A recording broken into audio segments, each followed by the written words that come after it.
Hey guys, Drifter here. Today's video is all about you, the community, because in case you missed it, a few days ago I hosted a community Q&A on Twitch and Discord where I streamed from my little green screen imaginary desk here and pulled in viewers via Discord so that we could voice chat and just let them ask me questions or give me prompts or topics to talk about and just kind of see where things go. It was like a little radio show where you just take a caller and talk for a bit, then you take the next caller and you kind of keep moving.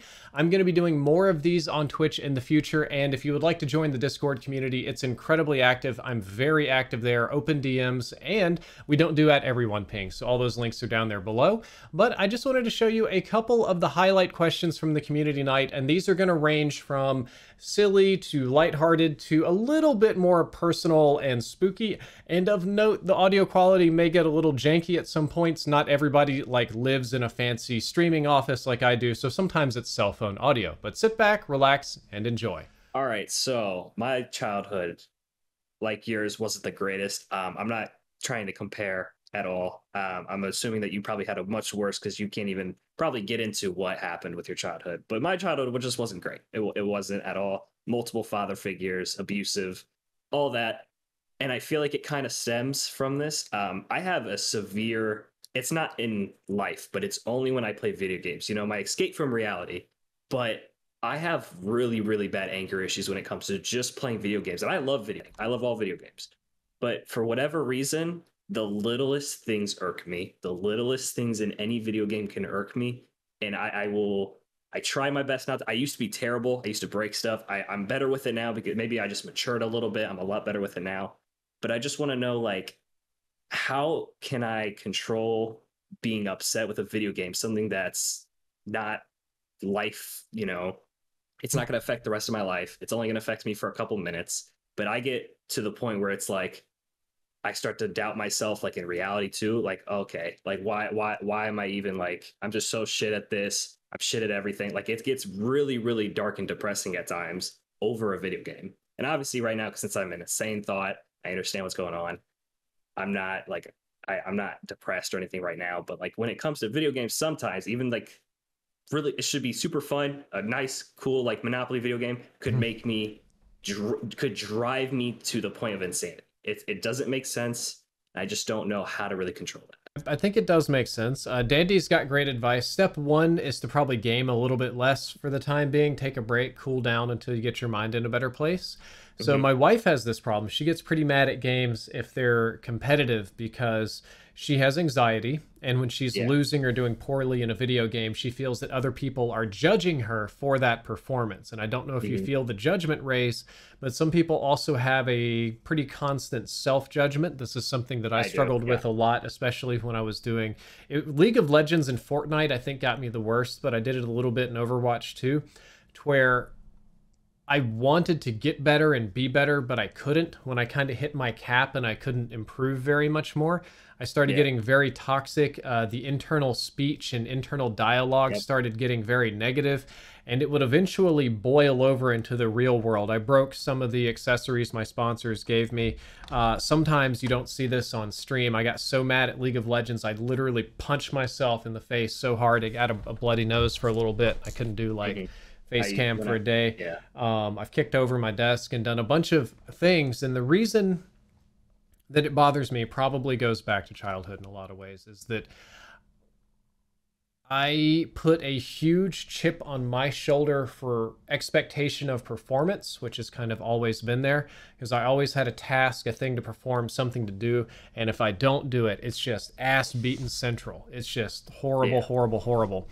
So when I would lose in the game, even though I know the ass whooping's not coming, it just feels like I deserve it, like I earned it, like I am so inadequate I can't even win at a video game, and if nobody's here to punish me, I'm going to punish myself and break some of my own favorite shit. And it's a really ultimately toxic mindset, and there's no little magic phrase I'm going to tell you that's going to make it go away. It's just going to take time, patience, practice, and one of the biggest big man things that you'll have to learn how to do is that when a game is pissing you off, you need to learn how to say no to the game, which is really saying no to the pleasure centers in your brain, and just walk away from it. Just leave it be and let it go. Yeah, that part I definitely have this I don't feel like other people are judging me. Like in my opinion, I don't care what others think about me. I care about what I think about myself. I feel like I matter to myself. But whenever I'm losing like deeply in a game, like I'm either cussing my screen out or I'm just quiet, like dead silent. You know, the kind of mad where it's like something happens and you don't even react at all. You're kind of just it kind of feels sociopath-ish, like you don't have an emotion towards it because you're that upset with the game. Mhm. When I was a kid, I used to hit myself all the time. I kind of stopped a little bit. Maybe I'll punch my thigh here and there. But I definitely have. I don't want to say it's an issue, but it feels like an issue because it happens almost every day, and I feel bad because it also affects like others playing with me. Like some of my best friends are like, "I'm not going to play this game with you. You're just going to get mad all the time." And I understand that when I'm like, you know, sane like I am now and not playing the game, but like I want to play with them, but I know that it's going to lead to probably me being getting mad. And it's not me trying to be a sore loser or anything. Like I don't like to be a sore loser. I try to be as competitive but as playful as possible. But just certain things in the game that might tick me off, and I'll go off on myself. I never go off on anyone else other than myself, and I try not to let it affect my life at home with my girlfriend.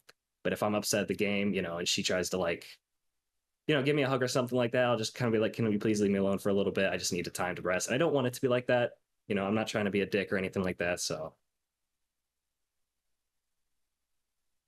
I don't have a good answer for you on that. Yeah. I kind of gave you all the answer I had. That one was just all I can do is listen. You're good. You're good. All good. I understand. I'm reading the Twitch chat, so I'll definitely take inspiration for them too. But I don't want to take up much more of your time. So I appreciate you having me on, though. Oh, dude, I appreciate the questions, and I hope you have a fantastic evening. Yeah, you as well, man. I'll be in chat. I wanted to ask if you were still in a legal battle with a certain person.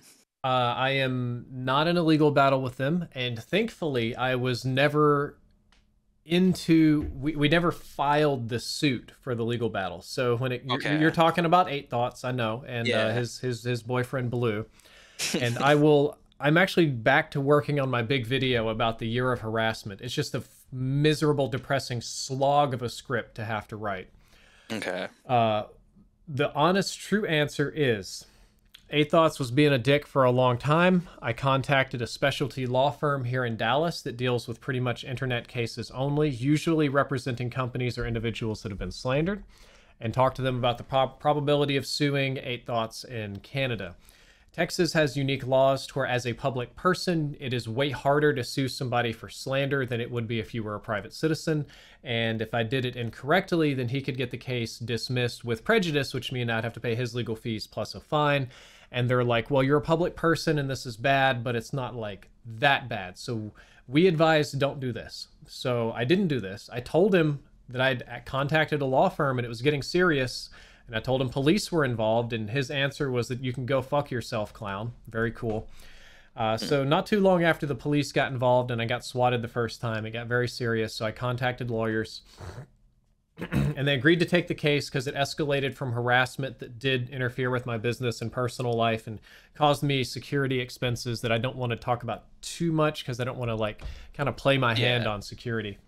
I ultimately shot myself in the foot with this one. I guess you could say the bad guys would win because I had to choose to sue 8Thoughts and not Blue because Blue had no money. He was a broke ass. He'd be a deadbeat. Yeah, he's a loser. Yeah. 8Thoughts had money. Not exactly sure how much, but he's international in Canada. Well, Canada has reciprocal laws, and they usually allow interstate lawsuits, but he was also a U.S. citizen and had property that could be seized in the U.S., which made it easier. So we were going to file in the federal court, one of the districts here in Texas, we weren't going to do defamation. It was going to be for harassment. And I still have, I will show you the folder here on stream for the first time ever if you guys want to see some shit that is crazy, because it's all going to be public eventually. So I'm gonna, if you have the stream open, this is the folder of evidence that I have for 8Thoughts in Blue, and each one of these subfolders is a day with subfolders in and of its own self. Here's one about child pornography. Here's one about swatting, and you can just see as I scroll through, this just goes forever. I logged every single thing because I was preparing for a legal battle, and what ultimately happened is I sent that to my lawyers. And after about month number 2 or 3 of them sorting out the strategy, they said, okay, it's time to log the data and then write the suit. And I got so many billable hours from logging all of those files that I sent that my first bill was a very extreme amount of money. I don't want to say how much because it's I know the trolls are watching and they'll consider it a big win, but I easily could have bought a car, or maybe 2 or 3 cheap cars. And they're like, okay, we're halfway there. I'm like, what do you mean? They're like, well, all we have to do is we have to file it, and then we have this PR team. We're going to book you a spot on Fox News, and then we're going to work with the Veterans Association in Vancouver to protest outside the house, his apartment. So like 8Thoughts would wake up and there'd be like 40 angry veterans outside protesting against him. And he'd be on like TV, and it would just be it's called like the drop the hammer thing. The suit's filed, it hits the press, all the shit happens. It's a big mess, and it makes them want to buckle. And they're like, yeah, all we need is basically another of however much money you spent. And I cried real man tears when I saw the bill. But then what happened is the other individual came to my home and did something threatening, which got me a restraining order. And the whole reason I was doing this lawsuit was to get a restraining order, because in Texas, you can't really do that unless you're in a civil suit or like you're a battered spouse or something, right? So the only way to get a restraining order to make this chaos and harassment stop was to go through with this lawsuit. And then not long later, the dude came to my house. He fucked up all bunch of stuff. I got a free restraining order. 8Thoughts got banned and all like this crap, and it just wasn't necessary. So the lawyers, they liked their money and they thought the case was interesting. They wanted to go to trial. They wanted to take this all the way in. They wanted me to sue for somewhere between $200,000 and $500,000.